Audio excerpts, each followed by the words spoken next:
और मेरे सूरवीरों, कैसे हो? हम तैयारी कर रहे हैं Jawahar Navodaya Vidyalaya entrance exam class 9th की, और हम पढ़ रहे हैं अरियन पब्लिकेशन की हिंदी मीडियम की बुक से मैथ का रेखा कोण एवं त्रिभुज। इसके पहले हम लोगों ने काफ़ी सारे क्वेश्चन कर लिए हैं, 35 क्वेश्चन हम लोगों ने कर लिए हैं। अगर ने वो वीडियो नहीं देखी है तो उसका लिंक आपको प्लेलिस्ट में मिल जाएगा। सारे क्वेश्चंस मैंने बहुत ही बेसिक कॉन्सेप्ट से समझाए हैं कि अगर आप ये सारे क्वेश्चन एक बार देख लोगे तो इस चैप्टर से किसी भी तरह के क्वेश्चन आएंगे तो आप कर लोगे। ठीक है, तो चलो फिर हम शुरू करते हैं। हाँ, जिसके आगे के क्वेश्चन 36 से हम 36 नंबर से क्वेश्चन इसका शुरू करेंगे। वीडियो पूरी देखिएगा, हर एक क्वेश्चन का बहुत बढ़िया से एक्सप्लेनेशन दूंगा। ठीक है, अगर कोई दिक्कत होगी तो कमेंट बॉक्स में बताइएगा। उसके लिए आपको मैथ डाउट शूटर क्लास में आपको वो भी सॉल्व करा दिया जाएगा दोबारा से। ठीक है ना, लेकिन जब कन्फ्यूजन होगी तो, लेकिन जब वीडियो को आप एक दो बार देखेंगे तो आपको यही सारी चीज़ें क्लियर हो जाएंगी, उससे आपका टाइम भी बचेगा। ठीक। और सारी चीज़ें साइंस वगैरह की टेस्ट भी चल रही हैं तो वो टेस्ट भी लेते रहा करिए, क्योंकि उससे आपकी प्रैक्टिस और अच्छी हो जाएगी। साथ ही साथ अगर अभी तक आपने वीडियो को लाइक नहीं किया तो वीडियो को लाइक कर दीजिए, और अगर चैनल पे नए हो बच्चा तो चैनल को सब्सक्राइब कर बेल आइकन को प्रेस कर लो, ताकि हमारे हर क्लास की नोटिफिकेशन आपको मिलती रहे। साथ ही साथ अपना एक दूसरा चैनल है पढ़ लिया। अब सोचो कि उस पर हम क्या करते हैं, नवोदय की तैयारी तो यहाँ करते हैं, उस पर हम लोग क्लास 6 to 10 कि मैथ्स और साइंस है ना, कि बिल्कुल बेसिक से वहाँ पर हम लोग पढ़ेंगे। नया बैच वहाँ पर 1 अप्रैल से शुरू होगा, तो जाकर उसका भी लिंक डिस्क्रिप्शन में है, जाकर उसे भी सब्सक्राइब कर लो। क्योंकि आगे चल के आपको तो 9th की तैयारी करनी है, और आपके जो भी कजन्स हों है ना, आपके चाचा के, मामा के, मौसी के, ताऊ के जो भी बच्चे हों, उनको भी उसकी लिंक सेंड कर देना, ताकि उनको भी फ़ायदा मिल सके, क्योंकि वहाँ पर 6 to 10 की सारी चीज़ें चलेंगी। ठीक है ना, तो चलो इतना कर ही लोगे।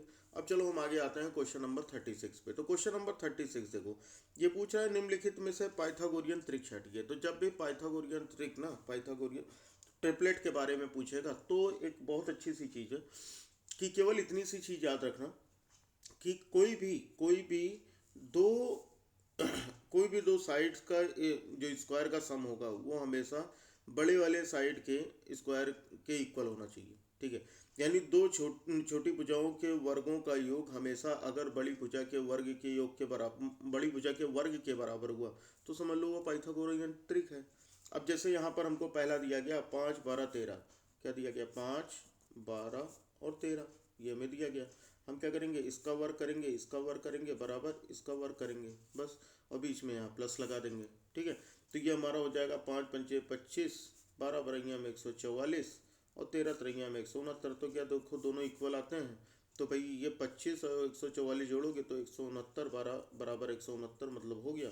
तो इसका मतलब हमारा जो ए ऑप्शन है 5 12 13 ये बिल्कुल सही होगा, है ना। दूसरे का भी चेक कर लो, चाहे अगर आप चाहो तो दूसरे का भी चेक कर ले सकते हो। जैसे हमको 5 12 14 दिया गया है, 5 12 और 14 दिया गया है, तो हम क्या करेंगे, यहाँ स्क्वायर लगाएंगे, यहाँ प्लस लगाएंगे, यहाँ स्क्वायर लगाएंगे, यहाँ बराबर लगाएंगे, यहाँ स्क्वायर लगाएंगे। अब इसी को सॉल्व करके देख लो बच्चा, तो 5 5 25, 12 बरैया में 144, और 14 14 196, सही है। तो 25 और 144 अगर हम जोड़ते हैं तो 169 आता है, जो कि 196 के इक्वल नहीं है। तो इसका मतलब ये हमारा पाइथागोरियन ट्रिपलेट नहीं है। बाकी के सी और डी ऑप्शन आप खुद से चेक कर लीजिएगा क्या ये पाइथागोरियन ट्रिपलेट है। ठीक है ना, चलो भाई, तो ये क्वेश्चन आपको समझ में आ गया होगा। अगले क्वेश्चन पे आते हैं हम, क्वेश्चन नंबर 37, यानी क्वेश्चन नंबर 37। क्वेश्चन नंबर 37 क्या कह रहा है कि एक समबाहु त्रिभुज ए बी सी बनाइए। चलो भाई बना लेते हैं। समबाहु त्रिभुज कह रहा है ना, समबाहु त्रिभुज क्या होती है, जिसकी तीनों भुजाएं क्या होती हैं, बराबर होती हैं। तो भैया बना लिया लो, है ना। मेरी ड्राइंग अच्छी नहीं है, लेकिन फिर भी मैथ के हिसाब से ठीक ठाक ही है, समझ लोगे आप। तो ये हमारे ए, ये बी और ये हमारा सी, और ये तीनों भुजाएं क्या हैं, बराबर है, क्योंकि समबाहु त्रिभुज है। जिसमें ए बी बराबर ए सी, सम द्विबाहु की बात किया ना, तो ये भुजा बराबर नहीं होगी। ठीक है, समबाहु त्रिभुज की तीनों भुजाएं बराबर होती हैं, और समबाहु त्रिभुज की, सम द्विबाहु त्रिभुज की केवल दो भुजाएं। तो मान लेते हैं ये और ये बराबर है, ए बी बराबर किसके है, ए सी के है। ठीक है, फिर ये कह रहा है ए से शीर्ष लंब ए एल खींचिए। अच्छा, यहाँ से कह रहा है शीर्ष लंब क्या होता है, शीर्ष लंब होता है कि यहाँ से 90 अंश बनाते हुए एक रेखा खींचो। ठीक है, सामने वाली भुजा पर, तो ये हमारा ए एल हो गया। बताओ भाई, बात समझ में आई। तो यहाँ पर क्या कह रहा है कि एक ए एल खींचिए, शीर्ष लंब ए एल खींचिए। तो हमने खींच लिया, क्या खींच लिया कि ए एल जो है ये लंब है किस पर, बी सी पर। ठीक, तो ये हो गया। फिर क्या कह रहा है, निम्नलिखित कथनों में से असत्य चुनिए। अब हम इसमें क्या कह, देखो बी एल बराबर एल सी, ये और ये, तो ठीक है। समबाहु त्रिभुज में, समबाहु त्रिभुज के, ठीक है, समबाहु त्रिभुज के जो भी समद्विबाहु त्रिभुज, समबाहु मैं बार बार बोल रहा हूँ, समद्विबाहु त्रिभुज के लंब जो होते हैं वो अपने सामने वाली भुजा को दो बराबर भागों में विभाजित करते हैं। मतलब बी एल बराबर किसके होगा, सी एल होगा। मतलब ये ऑप्शन हमारा सही है। दूसरा, कोण एल बराबर, कोण बी बराबर कोण सी, ठीक है, ये कोण और ये कोण, तो कोण बी बराबर कोण सी होगा। क्यों? क्योंकि दोनों भुजाएं समान है, तो इनके सामने के कोण भी क्या होंगे, समान होंगे। भाई दो बराबर भुजाओं के सामने के कोण भी बराबर होते हैं, मतलब ये ऑप्शन भी सही है। अब देखो, कोण बी ए एल, तो बी ए एल ये वाला कोण, और सी ए एल ये वाला कोण, ठीक, यानी कोण बी ए एल बराबर कोण सी ए एल। तो यहाँ पर देखो, ये हमारी जो, ये जो हमारा कोण था ना, तो समद्विबाहु त्रिभुज में जो लंब होता है वो अपने शीर्ष कोण को दो बराबर भागों में विभाजित करता है। तो इसका मतलब यहाँ पर ये ऑप्शन भी हमारा बिल्कुल सही है। अब लास्ट जो बचा वही भाई गलत होगा, इसी में कह रहा था सत्य बताओ, क्या कह रहा है, ए बी सी, क्या कह रहा है, कोण ए बी सी बराबर है बी ए सी के, बराबर है बी ए सी के, यानी ये कोण और ये कोण पूरा, ये पूरा ये कह रहा है बराबर। तो ये कब बराबर होता है, ये तब बराबर होता जब ये समबाहु त्रिभुज होता, समद्विबाहु त्रिभुज नहीं, समबाहु, मतलब अगर तीनों भुजाएं बराबर होती, ये और ये, अगर ये तीनों भुजाएं बराबर होती तो भाई ये तीनों कोण भी क्या होते, बराबर होते। तो इसका मतलब यही ऑप्शन हमारा जो है असत्य है। तो कौन सा ऑप्शन हमारा, डी ऑप्शन जो होगा ये बिल्कुल गलत होगा। लो भाई लग गया, आ गया ना। तो चलो भाई समझ में आ ही रहा होगा। अगर समझ में आ रहा होगा तो भाई लाइक्स जरूर करते रहना। आज की वीडियो का जो लाइक है वो 100+ लाइक्स का है, और उम्मीद करता हूँ कि आप लोग मेरी मेहनत के लिए इतना तो मुझे दे ही सकते हो, है ना। तो चलो भाई, गुरु दक्षिणा समझ के ही कर लो। और जो बच्चे नए हैं वो सब्सक्राइब करके बेल आइकन को प्रेस कर लें, ठीक, क्योंकि सारी चीज़ें आपके फ़ायदे की ही रहेंगी, नुकसान की तो कोई चीज़ यहाँ पर होने वाली है नहीं, ठीक ना। चलो अगला क्वेश्चन हम देखते हैं। अगला क्वेश्चन हमारा क्या दिया गया, क्वेश्चन नंबर 38, क्वेश्चन नंबर 38 पे आते हैं। तो क्वेश्चन नंबर 38 हमें क्या दिया गया, हमें दिया गया उस त्रिभुज का नाम बताइए जिसके परिकेंद्र और अंतः केंद्र एक ही होते हैं। अच्छा, वो ऐसा कोई त्रिभुज बताओ ना। देखो मैंने आपको बताया था कि परिकेंद्र क्या होते हैं और अंतः केंद्र क्या होते हैं। देखो अंतः केंद्र ये होते हैं ना कि जैसे अगर कोई भी त्रिभुज है तो उसकी अगर हम जैसे इसके पहले के क्वेश्चन में मैंने आपको बता रखा है, ठीक है। अगर आप इसके पहले के वीडियोस देखेंगे तो आपको काफ़ी सारी चीज़ें क्लियर हो जाएगी। अगर मैं आपको फिर से बताने की कोशिश करूँगा तो यहाँ पर आपको ज़्यादा टाइम लग सकता है। तो भाई देखो टाइम बचाओ, है ना, क्योंकि टाइम बचाना बहुत ही ज़्यादा ज़रूरी है। और ज़्यादा से ज़्यादा चीज़ें आप पिछली वीडियोस देखकर भी आप पढ़ सकते हो, तो वो ज़रूर कर लेना। और प्लेलिस्ट में आपको सारी की सारी वीडियोस मिल जाएंगी, ठीक है। तो यहाँ पर हमसे क्या कह रहा था कि उस त्रिभुज का नाम बताइए जिसके परिकेंद्र और अंतरा केंद्र एक ही होते हैं। तो देखो समबाहु त्रिभुज जो होते हैं जिसकी तीनों भुजाएं बराबर होती हैं उनके परिकेंद्र और अंतः केंद्र एक ही होते हैं। अगर परिकेंद्र और अंतः केंद्र के बारे में नहीं जानते हैं तो पढ़ लिया कर, लिंक डिस्क्रिप्शन में जाकर सब्सक्राइब कर लो, वहाँ पर मैं आपको सारी चीज़ें बता दूंगा त्रिभुज के बारे में, ठीक है ना। चलो तो यहाँ पर हमें मिल गया, इसका डी ऑप्शन जो होगा ये बिल्कुल करेक्ट होगा। चलो क्वेश्चन नंबर 39 पे आते हैं। क्वेश्चन नंबर 39 क्या दिया गया कि दी गई आकृति में कोण बी ए सी, अच्छा ये हमारी आकृति है, तो बी ए सी ये हमें 30 अंश दिया गया है, ए बी सी बराबर 50 ये हमें 50 दिया गया है, तथा सी डी ई 25 और ये हमें 25 दिया गया है। तब ए ई डी ये कहाँ भाई, ए ई कहाँ, ये रहा। अच्छा, तो हमको ये वाला कोण बताना है ना। देखो ऐसा को दिया गया ना, ऐसे हमें दिया गया है, तो थोड़ा सा आप क्लियर समझ पाओगे। तो ये हमें दिया गया, ये हमारा ए है, ये हमारा बी है और ये सी है। ये हमें दिया गया है 30 डिग्री, ये हमें दिया गया है 50 डिग्री, मतलब 50 अंश, ठीक है। उसके बाद इस भुजा को ऐसे बढ़ा दिया गया, फिर यहाँ से एक कोण बना लिया गया ऐसे करके ऐसे, और ये हमारा डी रख दिया गया और इसका नाम इन्होंने ये दिया है 25 अंश का। तो हमसे पूछा जा रहा है ये वाले कोण बताओ कितना होगा, है ना। तो एक काम देखो, यहाँ पर ये कितना है कि हमको नहीं पता, ये हमारा कितना हो गया है कि ये हमारा 50 हो गया। और यहाँ से अगर देखोगे तो ये वाला कोण निकाल सकते हो कि नहीं, है ना। देखने से वो 90 लग रहा है लेकिन ये 90 अंश का कोण नहीं है, ठीक है।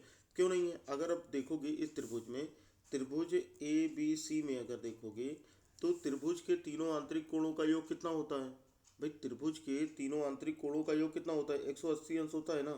तो वही सेम चीज यहाँ पर। तो ये हमारा क्या हो जाएगा, बी ए सी, कोण बी ए सी प्लस कोण ए बी सी, कोण ए बी सी प्लस कोण ए, यहाँ से देखो कोण बी सी ए, यही तो बना ना हमारा, कोण बी सी ए, ये तीनों कोणों का, इसका इसका और इसका, इन तीनों का योग कितना होगा, इन को तीनों का योग 180 अंश होगा, ठीक है ना। तो हम लिख लेते हैं ए सी पी बराबर कितना, 180 अंश। ठीक। अब ये हमें दिया गया है बी ए सी, ये हमें 30 दिया है तो यहाँ 30 रख लो। ये हमें 50 दिया है बी ए बी सी, तो यहाँ 50 रख लो। और यहाँ से ए सी बी का मान निकाल लो, निकाल लोगे ना। तो अब तो आसानी से लग जाएगा। तो भाई 30 और 50 कितना हो जाएगा, 80 हो जाएगा। तो यहाँ कर लो 80 प्लस कोण ए सी बी बराबर कितना, 180 अंश। तो कोण ए सी बी बराबर 180 माइनस 80 हो जाएगा। तो कोण ए सी बी बराबर कितना हो गया, 100 हो गया। बताओ भाई, ये बात समझ में आ गई, इतने में कोई दिक्कत, ये वाला कोण हमारा आ गया 100 डिग्री का, है कि नहीं है। अगर ये 100 डिग्री का आ गया तो आप ये कोण भी निकाल सकते हो, ये वाला कोण। भाई ये बिल्कुल सीधी रेखा है ना, ये बिल्कुल सीधी रेखा है, स्ट्रेट एंगल, यहाँ पर देखो, है कि नहीं। तो यहाँ पर अगर हम देखें तो इन दोनों कोणों का योग कितना होता है, 180 होता है।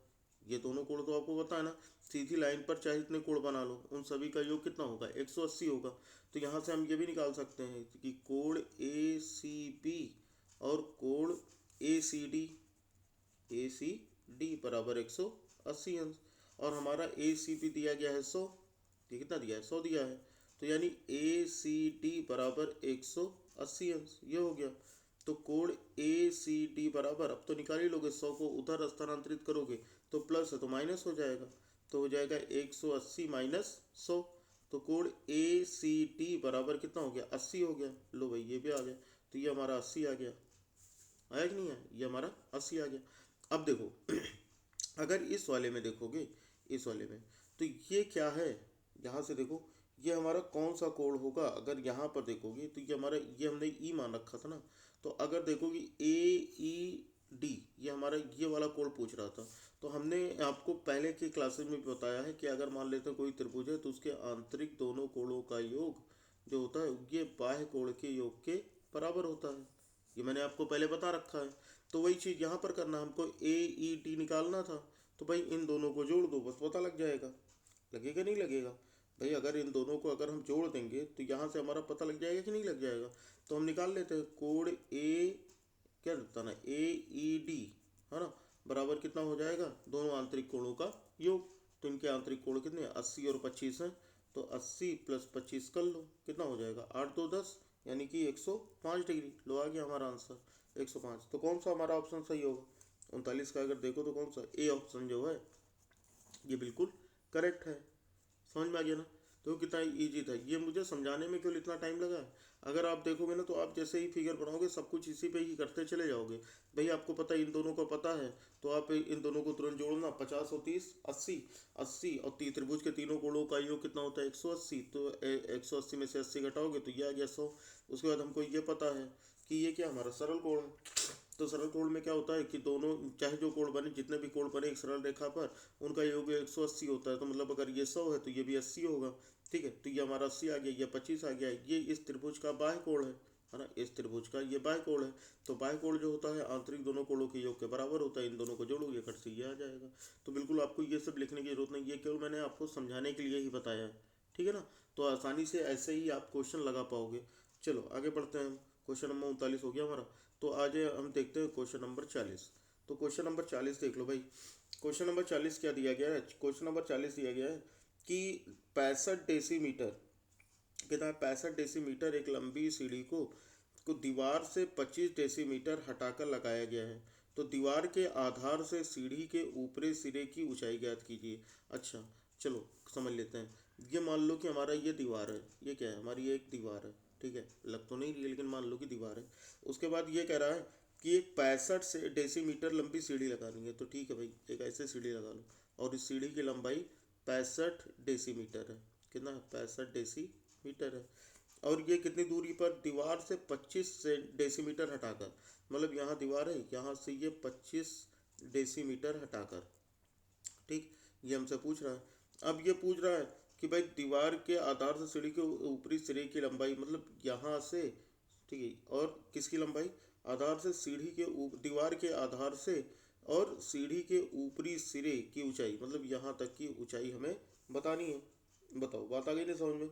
तो अब तो आप निकाल ही लोगे, आपको दिखाई दे रहा है कि भाई ये पाइथागोरस प्रमेय है, इसमें तो मुझे कुछ करना ही नहीं है। पाइथागोरस प्रमेय आप आसानी से लगा पाओगे, ये ए बी और ये सी। और पाइथागोरस प्रमेय क्या होता है भाई? पाइथागोरस प्रमेय का मतलब होता है कि सबसे बड़ी भुजा का वर्ग बराबर दो अन्य भुजाओं के वर्गों के योग के बराबर होना चाहिए। मतलब यहाँ पर हमारा क्या होना चाहिए, ए सी का वर्ग, यानी बड़ी भुजा, सबसे बड़ी भुजा उसकी त्रिभुज में उसका कर्ण होता है। ठीक है, तो किसी भी समकोण त्रिभुज की सबसे बड़ी भुजा उसका कर्ण होता है। तो ये ए सी स्क्वायर बराबर हो जाएगा ए बी स्क्वायर, और ये हो जाएगा प्लस बी सी स्क्वायर। ये हमको पता है, पता ना। और हमको यही ए बी निकालना है, चलो निकाल लेंगे। तो यहाँ ए सी है, तो ए सी का मान कितना है, 65। ए सी का मान कितना भाई, 65 है, तो ये हमारा 65 का वर्ग हो जाएगा, बराबर ए बी तो हमें निकालना ही है, तो हम निकाल लेंगे। प्लस यहाँ पर बी सी हमारा कितना हो गया, 25, तो हम यहाँ पर क्या कर लेंगे, 25 का वर्ग कर लेंगे।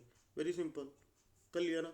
अब देखो 65 का वर्ग करोगे, तो 65 का वर्ग करने पर अब यहाँ से देखो, अभी करना नहीं है कुछ ना, नहीं तो परेशान हो जाओगे कि 65 का हम वर्ग करें क्या करें।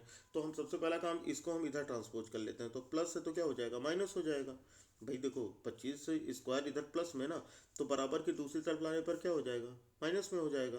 तो ये हो जाएगा हमारा 65 का वर्ग माइनस ये हो जाएगा 25 का वर्ग, बराबर ये हो जाएगा ए बी का वर्ग। ठीक है, अब देखो इस वाले पे ध्यान देना, जरूरी नहीं कि हर चीज़ मेहनत करके ही ले आओ, कुछ चीज़ें जुगाड़ से भी ला सकते हो, है ना। जैसे बीजगणित में पढ़ा था ए स्क्वायर माइनस बी स्क्वायर की आइडेंटिटी, है ना, ए का वर्ग माइनस बी का वर्ग, तो पढ़ा था ना। अगर नहीं पढ़ा था तो भाई समझ लो। ठीक है, ए का वर्ग माइनस बी का वर्ग क्या होता है, एक ब्रैकेट में ए प्लस बी और दूसरे ब्रैकेट में क्या हो जाता है, ए माइनस बी हो जाता है। ठीक है, ए प्लस बी और ए माइनस बी हो जाता है, तो वही हम यहाँ पर लगा लेंगे।